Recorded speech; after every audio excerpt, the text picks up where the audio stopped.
Good evening, folks. Welcome back. Major news breaking here in the United States just a few hours ago, today, the 22nd of July, 2025, as House of Representatives Bill 2633, the U.S.-South Africa Bilateral Relations Review Act of 2025, has made it successfully through committee in the House. Now, this is a major milestone and should send alarm bells ringing in Cape Town and Pretoria. But will it? Now, President Cyril Ramaphosa didn't make any friends when he visited the Oval Office back in May, when he arrived nearly 30 minutes late, making Donald Trump wait, apparently on West Africa time, rudely interrupting his host to answer Annika Larson's question, lecturing President Trump about listening to South Africans, and then ridiculously feigning ignorance about the Normandy crosses. I've never seen this. I don't know. Did they tell you where this is? In which Trump said, it's in South Africa. Now, Ramaphosa's subsequent comments and actions on return to South Africa no doubt sealed his fate with many members in Congress who are hurtful of the ANC's haughty arrogance and dalliance with state sponsors of terrorism and tyrannical regimes. With House Resolution 2633 making it out of committee, the ANC's chickens are finally coming home to roost. Now, this bill was introduced some time ago, actually not that long ago, considering the congressional calendar. But when it was introduced, I said, I'm not sure if it's going to get advanced on the floor because the U.S. has many other issues on its plate. On April 3rd, 14 months after a similar bill was introduced in the previous Congress, Congressman Ronnie Jackson of Texas' 13th Congressional District introduced the U.S.-South African Bilateral Relations Review Act of 2025, which would mandate a full review of bilateral relationship between the U.S. and South Africa and help advance President Trump's foreign policy agenda by giving him the tools necessary to impose sanctions on corrupt South African government officials who choose to support America's adversaries like China, Russia, and Iran. His co-sponsor on this was Representative John James of Michigan's 10th District. The bill states that South Africa has brazenly abandoned its relationship with the United States to align with China, Russia, Iran, and terrorist organizations, a betrayal that demands serious consequences, said Representative Ronnie Jackson. This legislation ensures we conduct a comprehensive review of this supposed ally while holding accountable any corrupt officials. The era of governments undermining American interests without repercussions ends now. Now, from my perspective, legislation like this is welcome. I have been pointing out the egregious offenses that South Africa has committed against the United States' national interest and our friends, partners, and allies for many years. It's the ANC's doing and their love affair with Hamas, Hezbollah, Iran, Beijing, Havana, and Moscow. Representative Jackson, the former personal physician of Presidents Obama and Trump, and his co-sponsor John James of Michigan's 10th Congressional District included far more issues in their bill than the bipartisan bill that was introduced in the previous Congress in February of 2024.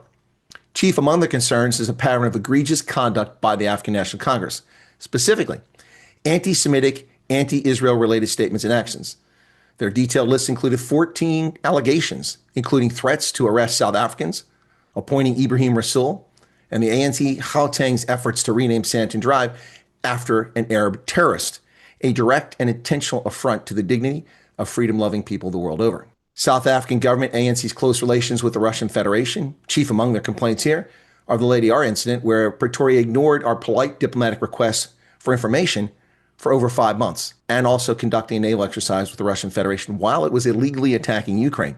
South African government ANC's close relations with communist China, including the Chinese Communist Party's suppression of freedom of expression and individual rights, and also allowing the Test Flying Academy of South Africa to train former NATO and American fighter pilots to train Chinese People's Liberation Army pilots. ANC-led government's history of endangering the South African people, and here they highlight the ineptitude, the corruption, the malfeasance in Eskom and Transnet, among others, as well as the Hammanskraal cholera outbreak and state capture.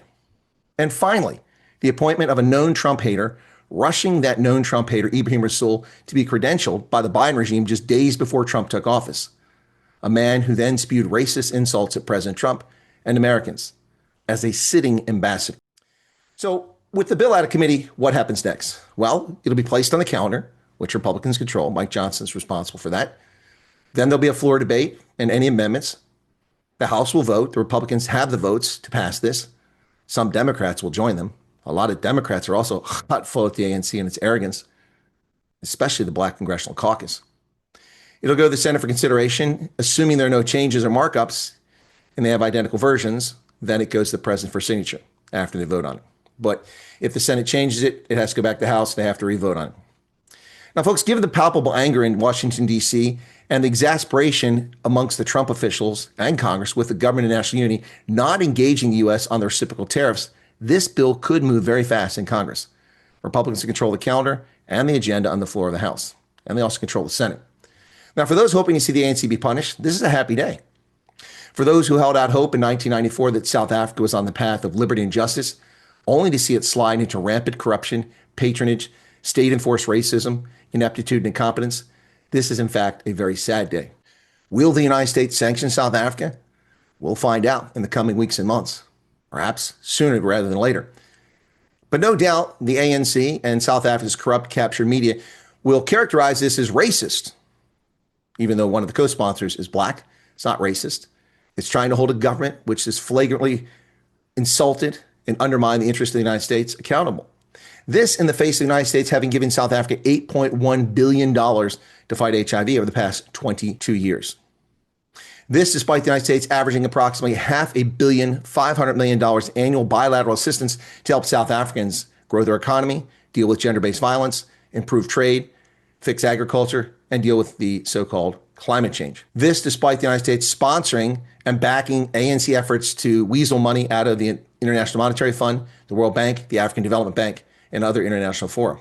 The reward for the United States for its unwavering commitment to what is supposed to be a democratic South Africa has been insults and direct affronts to our national security interest, our national interest, and to the welfare of humans around the planet. The ANC says it sides with the angels against Israel and a so-called genocide in Gaza. Yet it remained silent and didn't even become a friend of the court with an amicus brief on the Gambia's landmark genocide case in Myanmar when the Rohingya were being persecuted. It also sits quietly and says nothing while the Chinese Communist Party commits arguably a genocide against the Uyghurs. It also has nothing to say about the war crimes of Ethiopian military in executing conscripts in Tigray. It has very little to say about Sudan. But it has a lot to say about Israel. And its politicians routinely have a lot to say about America, biting the hand that's fed South Africa. You would have no antiretrovirals were it not for our pharmaceutical companies. You would have had millions of dead South Africans were it not for the generosity of the American taxpayer in providing you billions of dollars. And this is what we get. Well, the chickens are coming home to roost. I was skeptical this bill would get out of committee. What's next? Well, get ready, Pretoria. Get ready, ANC. It's not going to get pretty. What say you, South Africa, America, world? This one is one to watch. Cheers.